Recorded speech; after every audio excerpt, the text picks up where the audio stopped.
Para a gente iniciar essa segunda-feira, eu quero fazer uma pergunta para você. Você já teve algum dia que não foi o dia que você considera como o melhor, né? Você já teve um dia ruim? Algum dia que você não estava com as emoções muito boas, e aí os seus relacionamentos acabaram sofrendo um pouco de influência dessas emoções ruins, né? Você estava, sei lá, num dia mal e tal. Já passou por isso? Você já teve um dia que acabou não sendo um dia que você escolheria para estar se identificando, vamos dizer assim. Já passou por isso? Eu não sei, acredito que você já tenha passado por isso, eu já passei. Isso é humano, né? Tem dia que a gente não tá no melhor dos humores, tem dia que a gente não tá na melhor não tá muito sociável, não tá querendo conversar, ou não tá... Enfim, não tá bem. Todo mundo tem, isso é humano, não é verdade? Agora, a segunda pergunta, que é mais importante do que a primeira, porque a primeira foi retórica, né? A segunda pergunta é: você gostaria de ser julgado eternamente por causa desse dia? Você gostaria de que as pessoas que te conhecem identificassem você por causa desse momento ruim que você passou num dia? Por um dia que não foi o dia que você gostaria de ter passado, né? Você teve um dia ruim e a pessoa te identificar eternamente por causa deste dia. E aí? O que você acha? Não deve ser nada bom, né? Aliás, a gente sabe que não é nada bom. A gente não quer ser conhecido pelo dia ruim. Ou seja, sabe aquele ditado, a primeira impressão é a que fica? Se a primeira impressão acontecer então num dia que não foi um dia bom, foi um dia onde a gente não estava com as emoções como a gente gostaria, e aí a gente vai ser eternamente conhecido como uma pessoa X, Y, Z, enfim, com uma característica que não é a característica do seu dia a dia. Algo bem ruim, não é verdade? Ninguém quer ser conhecido pelo dia mal. Ninguém quer ser identificado como a pessoa que é de um jeito que estava durante um dia. Ninguém quer. A questão é que na nossa cultura, a gente tem muito mais facilidade em identificar os problemas, os erros, os defeitos, do que as qualidades, né? Eu poderia perguntar para você aqui agora 3 qualidades que você considera ter, e talvez seja um pouco mais difícil para você enumerar 3 qualidades. Se eu perguntar talvez 3 características que você não goste, você fale muito mais rápido, porque ela te atrai mais, né? O negativo, a mídia mostra como que notícias ruins trazem mais ibope, né? Infelizmente, às vezes a gente pensa sobre a gente também de uma maneira muito negativa. E por que eu estou falando tudo isso? Porque a gente tem que saber quem a gente é. Se você já viu o título dessa live, seja quem Deus diz, né? Mas seja quem Deus diz que você é. Seja quem Deus diz que você é. E para a gente ser quem Deus diz que nós somos, a gente tem que saber primeiro que a gente não é, muitas vezes, o que a gente percebe e muito menos o que os outros dizem. E a gente não deve se condenar a ser alguém que durante um determinado período não estava bem e falou ou fez alguma coisa que não gostaria de ter feito. E aliás, abrindo um parêntese, se isso aconteceu, quando isso acontecer, peça perdão. A gente não precisa manter e sustentar o erro, não. Pelo contrário, você errou, eu errei. Vamos assumir o nosso erro, vamos pedir perdão e vida que segue. Nós não precisamos e não devemos ser condenados ou autocondenados por aquilo que a gente fez que não foi o mais agradável, o melhor. Você concorda comigo? Então, às vezes você mesmo e eu mesmo olhamos para nós baseados naquilo que durou um momento, um período onde nós não estávamos agindo da melhor maneira e usamos isso como uma prisão para nos identificar. E a nossa identidade não é essa. A nossa identidade não é essa. E para a gente pensar um pouquinho sobre isso, eu gostaria que você abrisse a sua Bíblia em Romanos. Romanos capítulo 12, nós vamos ler do versículo 1 ao 3. Você pode abrir sua Bíblia comigo? Romanos 12, 1 a 3. Versículo conhecido, que a gente já leu algumas vezes aqui nessas lives, muitas vezes também nos cultos de domingo.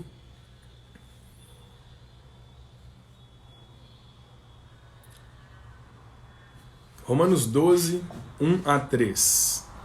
Portanto, irmãos, rogo-lhes pelas misericórdias de Deus que se ofereçam em sacrifício vivo, santo e agradável a Deus. Este é o culto racional de vocês. Não se amoldem ao padrão deste mundo, mas, pessoal, presta atenção nessa parte, mas transformem-se pela renovação da sua mente, para que sejam capazes de experimentar e comprovar a boa, agradável e perfeita vontade de Deus. Por isso, pela graça que foi dada, digo a vocês, ninguém tenha de si mesmo um conceito mais elevado que deve ter, mas ao contrário, tenha um conceito equilibrado de acordo com a medida da fé que Deus lhe concedeu. Então você percebe aí que é possível sim a gente ter um conceito equivocado de nós mesmos, não é? Não é o que Paulo está falando aí, ó. Você não tenha de si mesmo um conceito mais elevado que deva ter, mas ao contrário tem um conceito equilibrado de acordo com a medida da fé que Deus lhe concedeu. Primeira coisa que a gente precisa saber é que existe essa possibilidade da gente se enxergar de uma maneira diferente da que Deus nos enxerga.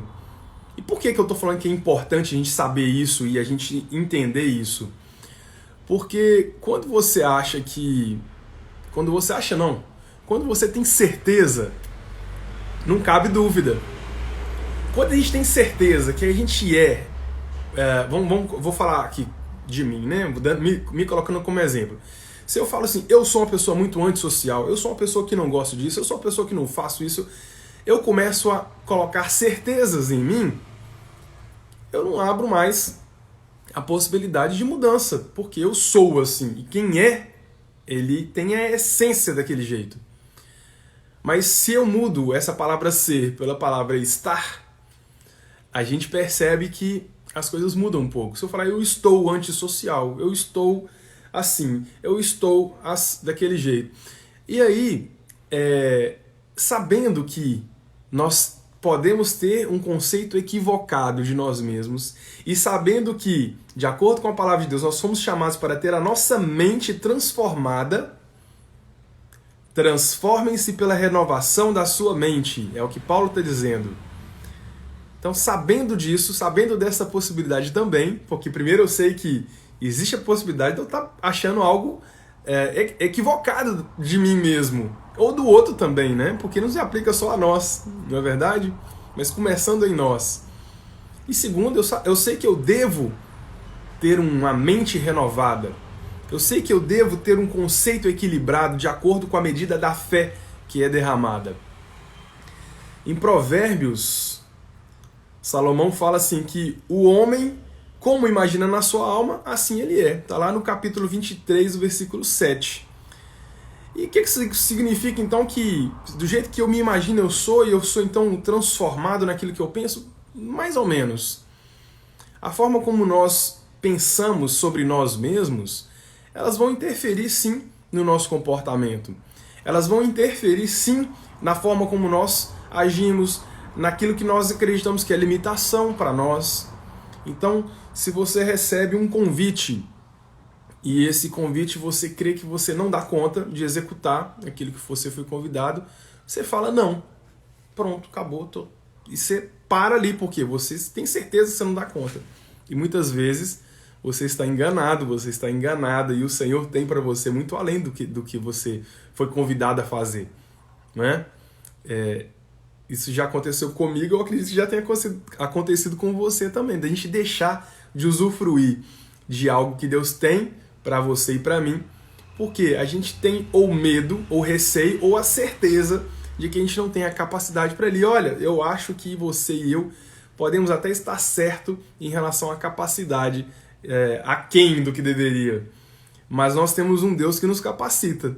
Ah, então quer dizer que eu só falo sim, aceito o convite e pronto? Não, você vai falar sim, você vai aceitar o convite, você vai se preparar, você vai estudar, você vai fazer aquilo que for necessário para que isso aconteça, não é? Eu trabalho com desenvolvimento de sistemas e às vezes a gente recebe um pedido de orçamento de uma coisa diferente do que a gente já fez. E aí eu vou falar sim, pronto e acabou? Não. Primeiro a gente fala assim, só um instante que eu vou avaliar e começa a dar uma estudada no assunto, não é assim? A gente avalia os prós e os contras e a gente toma uma decisão e a gente vai resolver o problema, não caindo do céu a solução, mas estudando com a capacidade sim que o Senhor colocou em nós de agir conforme aquilo que é determinado, aquilo que é definido, aquilo que é o certo, não é verdade? Tá, o problema é que a forma que a gente se imagina na alma, às vezes a gente acredita tanto nisso que a gente muda o nosso jeito. E tem 3 probleminhas aí na forma da gente se enxergar. Primeiro é o passado. O passado que dá problema, né, gente? O trem já passou e fica dando problema até hoje, a gente tem que parar com isso. Passado passou, ele tem que servir pra gente aprender. Mas ao invés de servir pra gente aprender, tipo assim, olha, cometi um erro no passado. E aquele erro foi muito grave. Ah, meu Deus, então eu não sou isso, eu não sou aquilo, eu não consigo mais, porque eu sou isso, porque agora eu estou... Gente, olha só, o passado, ele é real, ele existe, ele acontece, a gente se lembra dele, mas se nós fomos perdoados, o Senhor já não se lembra mais dele, né? O pastor Horácio às vezes fala, faz uma analogia que eu acho muito legal, uma analogia não, uma metáfora. Você faz uma oração pedindo a Deus perdão. Oh, Senhor, me perdoe porque aquele dia eu fiz isso, aquilo outro. Aí Deus vai e fala assim, tá perdoado, meu filho, eu te amo, vem cá e tal. Aí no outro dia você ainda tá sentindo aquela coisa, você fala, oh Senhor, aquele pecado que eu falei ontem, e assim, me perdoa. Aí Deus fala assim, oi, o que você tá falando? Eu não sei do que você tá falando, não. Porque eu já me esqueci, eu não lembro mais, né? A palavra diz que Deus, ele tem o poder de se esquecer dos pecados que nós cometemos, né? E por ele fomos perdoados. A gente não esquece, é verdade, né? A gente até seria bom às vezes ter esse poder, né, de esquecer. Mas sabe o que a gente precisa ao lembrar dos nossos erros do passado? É aprender com eles e mudar e saber que eles não nos definem. Você não é o que você fez. Não.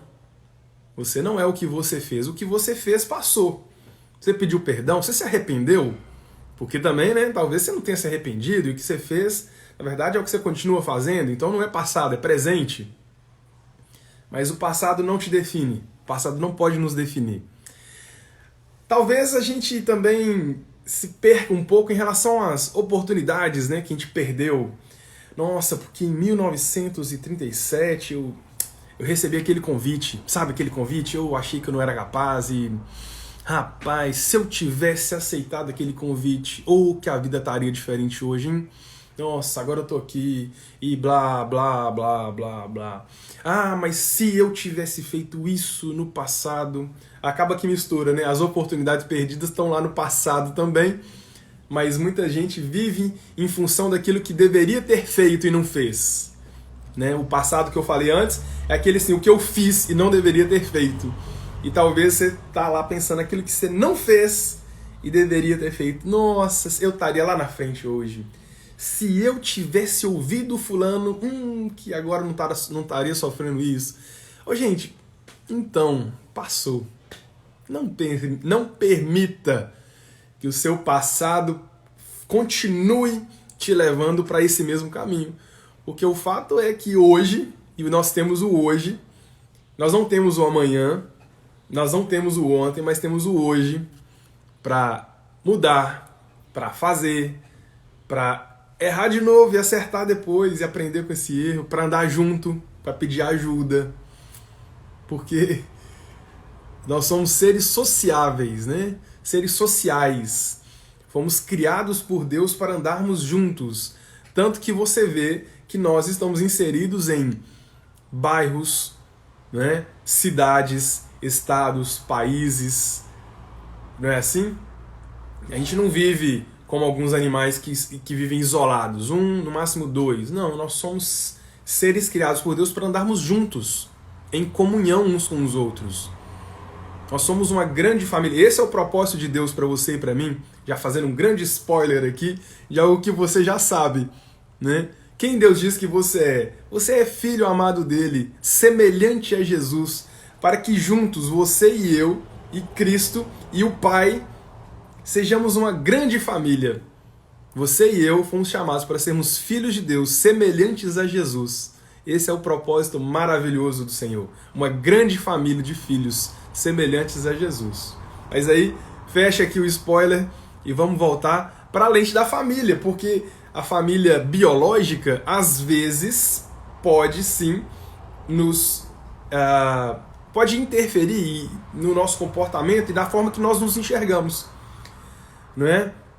Eu fui criado assim, meu pai era assim, meu avô era assim, meu bisavô era assim, eu sou assim, eu vou ficar assim, eu vou morrer assim, e se bobear meu filho vai ser assim também. Eu não quero ser assim, mas não é porque eu quero ou que eu não quero, é porque eu sou assim, porque minha mãe, porque meu pai, porque minha genética. Gente, desculpa, mas comportamento não tá ligado à genética, viu?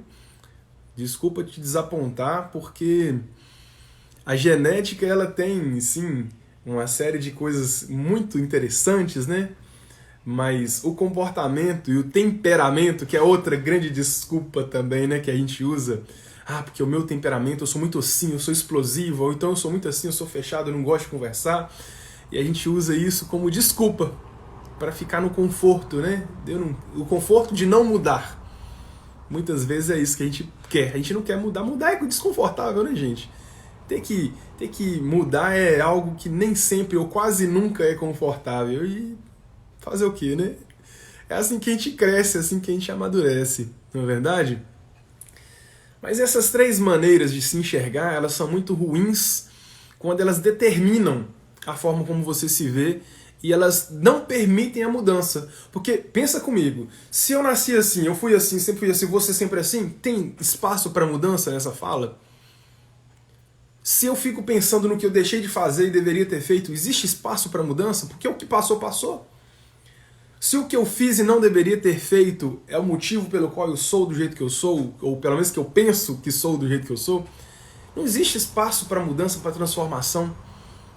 E você sabe, e eu sei, que Deus tem para nós é uma vida de transformação contínua. Aperfeiçoamento é transformação. Amadurecimento é transformação. Ou você acha que a pessoa está amadurecendo do ponto de vista da sabedoria, da intelectualidade, do convívio e tudo mais, amadurecendo e ficando do mesmo jeito que estava antes? O amadurecimento ele já é automaticamente uma mudança contínua.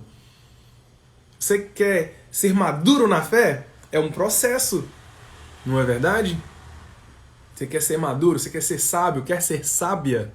É um processo. E esse processo de aperfeiçoamento é contínuo na vida do cristão. Então, amigão e amigona, mudanças são parte contínua da minha e da sua vida se nós temos a Cristo no nosso coração. Não tenha medo da mudança, porque ela vai acontecer, não é? Pelo menos ela deve acontecer. E, portanto, a gente pensando nesse monte de lentes, né, que a gente pode se olhar, a gente acaba se dizendo coisas muito ruins, né, em relação a nós mesmos. Cuidado com aquilo que você diz. Eu não tenho muito... Eu não sou muito preocupado assim com... se você falar isso, então você vai atrair coisas. Eu não sou muito assim, tá, gente? Tem quem eu conheço, eu respeito e tal, mas não é muito meu estilo, não sabe, comigo não é muito bem assim, não. Eu não vou falar assim, que se você falar isso, então você é isso. Não, mas o problema é que você falando, repetindo, você acredita no que você está falando. Esse que é o problema. Não é que você vai se tornar, que vai vir de fora, uma força. Não. É você, sou eu. Quando nós dizemos coisas negativas a nosso respeito, nós acreditamos no que nós estamos falando. Esse é o problema. Esse é o problema. E aí, para a gente caminhar para o final, Quando Moisés enviou os espias lá no Egito, né, no deserto, eles iam receber a terra prometida. Você abre lá em Números 13, 33, você vai ver que o pessoal que foi lá espiar a terra voltou como que eles estavam falando, né? Eles poderiam ter falado como Josué e Caleb: nossa, a terra ela é cheia de gigantes, mas o Senhor é quem nos deu, nós vamos lá, não vou fazer, vão acontecer. Os 10 espias lá falaram que aquela terra ali ela é top demais. Mana, leite e mel, mas tem gigantes ali que a gente não dá conta não. E ali é complicado, e a gente não vai conseguir, é melhor nem tentar, a gente não vai conseguir atacar esse povo, porque ele é muito mais forte do que a gente. E vai começar a falar esse relatório, né, que eles falaram, e o problema é que eles vão contaminando as pessoas à volta deles com aquilo que eles enxergam, a forma como eles enxergam. E Josué e Caleb enxergaram da forma como Deus gostaria, foram honrados por isso, não é verdade? E quando a gente vê de uma maneira errada, né? Eu estou de óculos aqui, se eu tiro meus óculos eu vou enxergar de uma maneira errada, eu não consigo ler os comentários, eu não consigo enxergar muito bem. Se eu coloco essas lentes aqui, eu vou começar a enxergar melhor. Então, a forma como a gente vê, por exemplo, os espias lá, os 10 espias, viram os descendentes dos gigantes. E o que ele sente porque ele vê? Ele sentiu pequeno, como gafanhotos. Eles vão nos esmagar, a gente não dá conta com eles. E aí, como eles viram com as lentes erradas, eles se sentiram da maneira errada, porque eles não se sentiram... Porque pensa só, se você vê um gigante, ou gigantes, né, que era uma terra de gigantes, e você sabe que quem prometeu essa terra é a pessoa mais poderosa, é o ser mais poderoso que existe, que é Deus, que é o Pai Todo-Poderoso. Foi o que Josué e Caleb viram. Por verem desse jeito, como que Josué e Caleb se sentiram? Como gafanhotos, pequenos? Não, de forma alguma. Mas o fato deles se sentirem, os 10 espias que estavam com a lente errada, eles se sentiram como gafanhotos pequenininhos.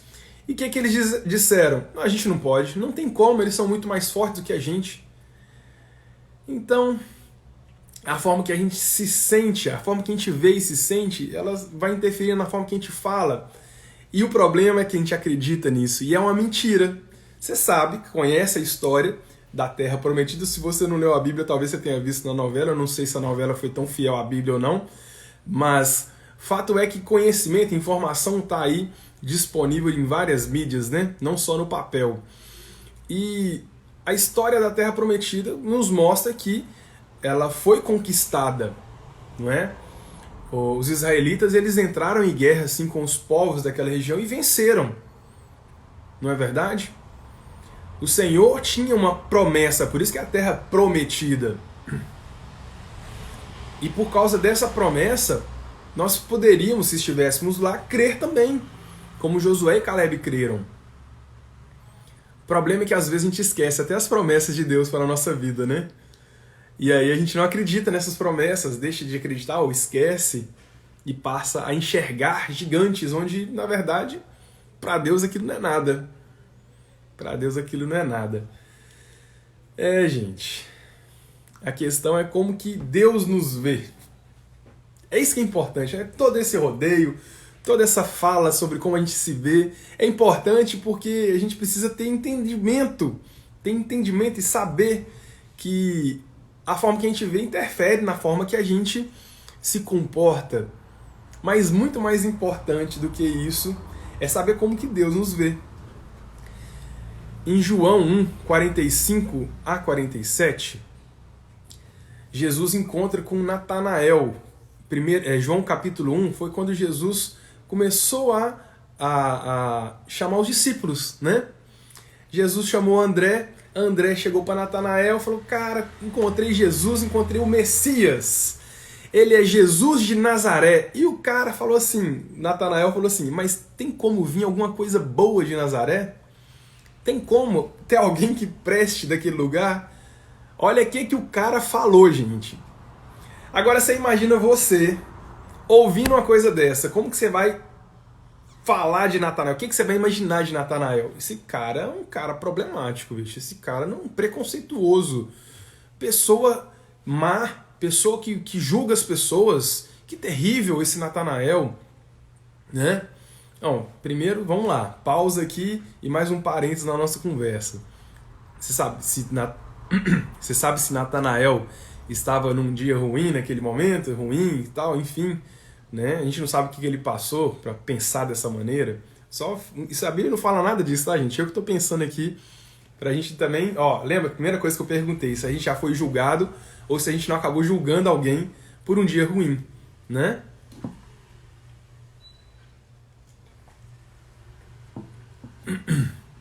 Mas o que acontece? Apesar de Natanael ter tido um comportamento que justificasse até, vamos dizer aí, um julgamento mal concebido sobre ele, né? Eu não sei, a Bíblia não fala se ele era um cara bacana, se ele não era, eu não sei, a verdade é essa, né? Pelo menos não nesse texto não fala. E Jesus, quando encontra com Natanael, como que Jesus chama Natanael? Aí está um verdadeiro israelita em quem não há falsidade. Jesus enxergou Natanael de um jeito diferente daquilo que o texto relatado anteriormente mostra. Jesus não chegou aí, Natanael, olha eu aqui. Que você falou que de Nazaré não sai nada de bom? Então escuta isso aqui, meu amigo. Olha o que eu já fiz um dia, eu estava num casamento e acabou o vinho. Não, Jesus não deu carteirada em nada, não. Jesus olhou para Natanael como quem Jesus via, como Deus via Natanael. Foi assim que Jesus o viu. Por isso ele falou, israelita, eu vou ler de novo aqui, para ficar certinho. Um verdadeiro israelita em quem não há falsidade. Jesus olhou para Natanael e viu o que havia de bom. E Jesus olha para você e para mim também. E ele vê quem Deus diz que nós somos. E você? Você vai se enxergar como você está acostumado com essas lentes que nem sempre são as melhores, que fica olhando só para o passado? Que fica olhando só para o que você deveria ter feito e não fez? Ou que fica olhando para como a sua ascendência é, e aí você fala, então não tem jeito para mim, eu vou ser sempre assim? Olha, nós podemos viver assim, vai ser triste, né? Mas é uma escolha. A questão é que Deus tem para você e para mim algo diferente. E eu separei alguns textos para a gente ler. Eu acho que eu vou ler 2 aqui, ou 3, rapidamente, para você saber quem você é de acordo com a palavra de Deus. Tudo bem? 1 Coríntios 2,16 diz assim: quem conheceu a mente do Senhor para que possa instruí-lo? Agora escuta. Nós, porém, temos a mente de Cristo. Então você é uma pessoa que tem a mente de Cristo. Você já nasceu de novo? É nova criatura? Você já tem uma experiência com Jesus? Porque esse é o pré-requisito. Eu estou falando para quem já experimentou. Se você não experimentou, quer ter a mente de Cristo? É só você reconhecer quem você é. O pecador, né? Que a gente, na verdade, às vezes a gente nasce de novo e ainda fica olhando como se a gente fosse o pecador, né? E a gente tem uma nova vida em Cristo Jesus. Se você não viu a ministração de domingo pela noite, de ontem, domingo pela noite, eu te convido a assisti-la, tá? Onde o Jean falou muito bem sobre o novo nascimento e essa questão, né, do homem antes e depois. Então, vamos lá. Nascemos de novo, somos novas criaturas. Eis que tudo se fez novo. Você tem a mente de Cristo.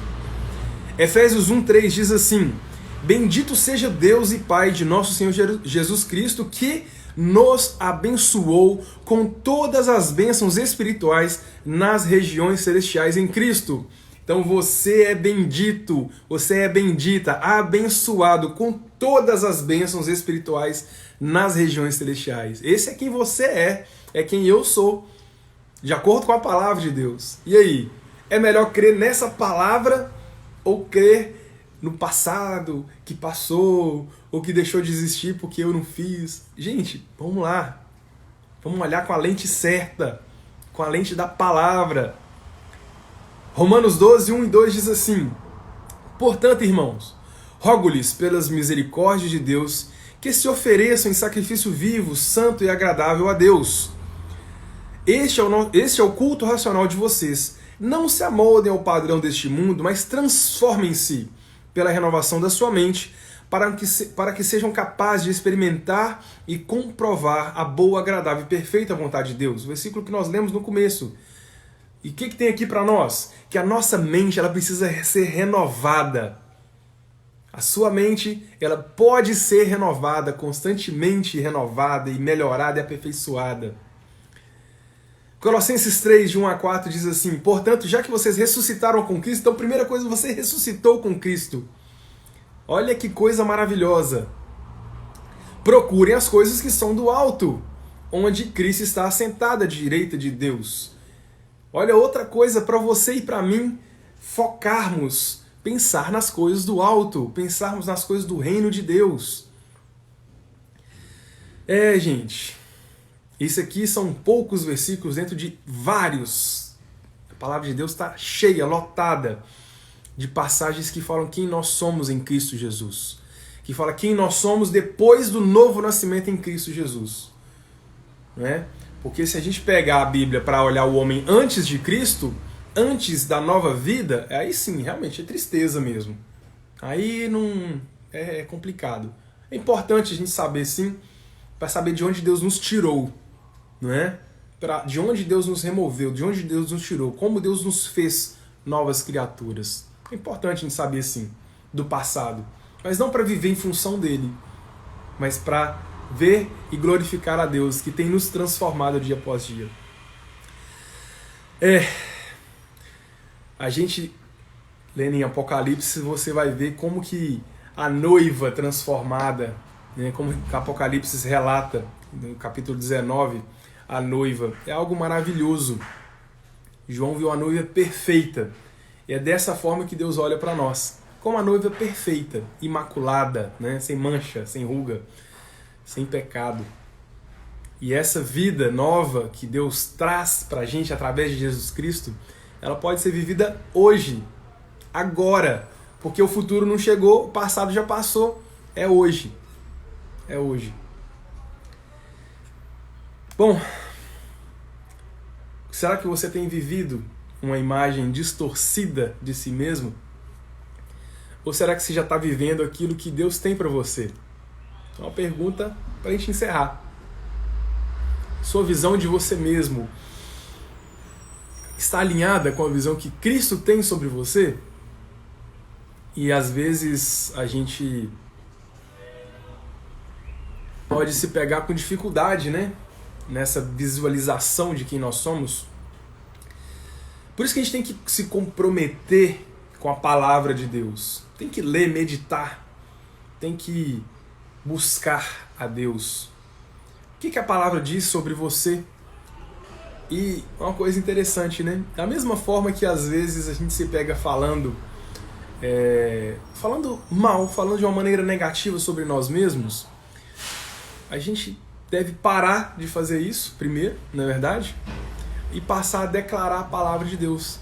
Ah, John, mas eu ainda não sou desse jeito que está escrito aqui na palavra de Deus. Você sabe o que é falar a palavra de Deus? É profetizar. Profetize a palavra de Deus na sua vida. Porque Deus chama à existência as coisas que não existem. Ou não é assim? Pelo menos está escrito assim na minha Bíblia, né? Você crê nisso? Profetiza a palavra sobre você. Porque Deus te ama. Deus cuida da gente, cuida de você. E Ele tem para você uma identidade perfeita, que é filho e filha de Deus. E essa é a família perfeita que Deus projetou desde antes da fundação do mundo, uma família de filhos e filhas semelhantes a Jesus. Amém, querido?